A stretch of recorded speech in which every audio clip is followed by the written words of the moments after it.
The young doctor friend, as Mari describes him, Paul, I believe his name is, joined them on the concrete steps that day and said that Tom had hemochromatosis.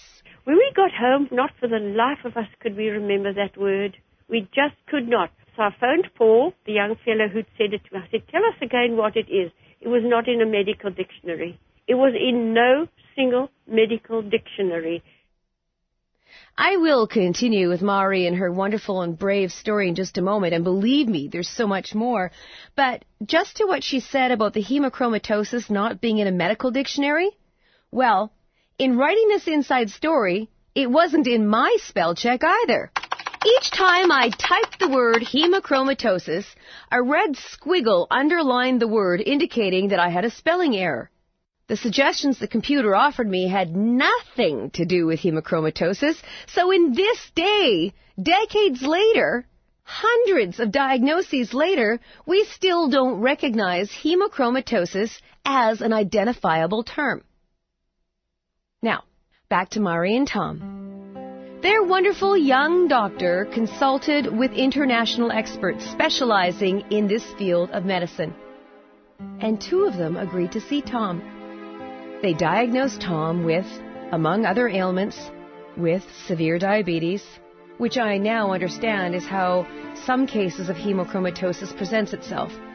Perhaps, though, it was too late for Tom. Perhaps his diagnosis came too late. This diabetes wasn't anywhere near routine or predictable. But as Mari describes, then one day in the hospital, almost at his very sickest, a miracle happened. By chance, another patient on the ward was receiving a very rare form of insulin for her diabetes, and the doctors decided to try it on Tom. And it seemed to help. It seemed to be working to improve Tom's condition. But that would not be the end of the hemochromatosis story for Mari and Tom. This is Michelle Bowden. There is so much more to Mari and Tom's story. Hemochromatosis would encroach on more of their family. And we'll be back with that. Right here on 630 CHED, you're listening to The Inside Story. Welcome back to The Inside Story. Just to recap, if you're just joining us, we're talking about hemochromatosis. It's iron overload. It is a genetic disorder that you inherit from your parents. There's nothing you can do to prevent it. There's nothing you can do to avoid it. You're either diagnosed with it or you're not. To recap, Mari and Tom are from South Africa. Tom was very sick. They didn't know what was wrong with him. It turned out he had hemochromatosis.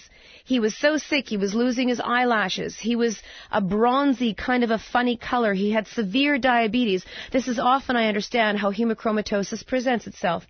Let's continue now with their story as we go on with our Inside Story right here on 630 CHED. Tom and Mari were living happily and working in Calgary, their new home, far away from South Africa. They followed their children here to Canada, and they all tried to remain close. Their daughter Lee and her husband had relocated to Victoria, BC. And on a visit, both Tom and Mari sensed something was wrong with their daughter, something they'd seen before. We went to visit her, and I thought, I wonder if she's changing the color of her makeup, and her hair looked different, and she just didn't look right. She looked very tired and sort of muddy to me. And I asked her, she said, I'm just tired, Mom, don't worry, it's probably the move, you know. And I said to myself, oh, yeah, it's because here they don't do shopping, you know, hide away from the snow and the light in the winter. Victoria's a different kind of place, you know, it's getting more sun. But we hadn't been back in Calgary for more than 2 weeks when she phoned, and she said, Mom, I've got this iron thing. Did she know that her dad had it? Oh, yes, of course. We had told her when she was still in Toronto that he'd been diagnosed with this. But nobody took much notice. I mean, we thought he was possibly the only person in the world. That's how we looked at it, because some of the doctors said, oh, no, I've never seen a case. It's not even in the dictionaries, you know. So we didn't ever expect so soon we'd see somebody else with it. Looking back, Mari says her daughter's condition should have been 20/20. but says when she consulted with doctors, they told her that women don't get hemochromatosis and that it remained very rare in the male population as well. We would later learn that 1 in 300 Canadians is at risk of developing hemochromatosis and that it's Canada's #1 genetic disorder. Armed with experience from her dad, Mari, Tom, and their daughter, Lee, insisted on a blood iron ferritin test in Victoria. Meanwhile, my son-in-law had to go and do a job in Victoria, and off they went. And they were hardly there when we heard that my daughter had hemochromatosis. And I just could not see her coping, because Tom, when he was first diagnosed, had to be bled twice a week, which is about a gallon a month. I don't know how much that is in metric, but it was terrible. And this was such a small girl, I couldn't see how she'd cope with all that bloodletting and having to mind her children and everything. So Tom said, well, I suppose we've got to go. And I asked my boss for a transfer. But you know, the strangest thing was that I went to see our doctor, and because he had been my daughter's doctor, and that was how he took us in his practice. And I was so angry with him. I shouldn't have been. I said, how could you? How could you just not be on the lookout for it with her? I don't know what damage might have been done in the meantime. After all, she's your patient. But you see, it was not known and automatically accepted that it was hereditary. Remember that both parents have to carry the gene. That means that both Tom and Mari are carriers. Now, Mari has never developed the disorder, like her husband Tom had. In the case of their daughter Lee, since she has hemochromatosis, her children will automatically be carriers. But unless her husband has the gene as well, it may never develop in the children. That day, my life changed, because I said to myself, if it's not true that women don't get it. It's not true that young people don't get it. And it's not true that it's not hereditary.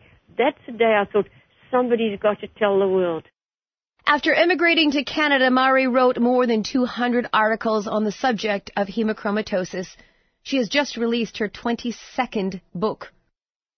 You can get more information about Mari and her works on our website at 630ched.com and follow the links. And you know, Tom always used to say, you know, this, I won't say the word terrible, that's what I've got, but, you know, Ma, maybe one day it'll save some lives. And it sure has. It certainly has, Mari, and thank you so very much. You know, to be so frustrated, not get a diagnosis, and then to have this, and to have this willful person.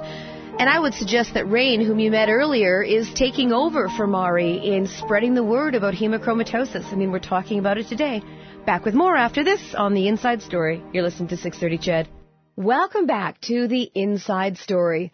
You know, I've said before that typically in a season of The Inside Story, we try to cover one thing kind of medical, whether it's multiple sclerosis or whether it's fetal alcohol spectrum disorder, whether it's mental illness or cancer.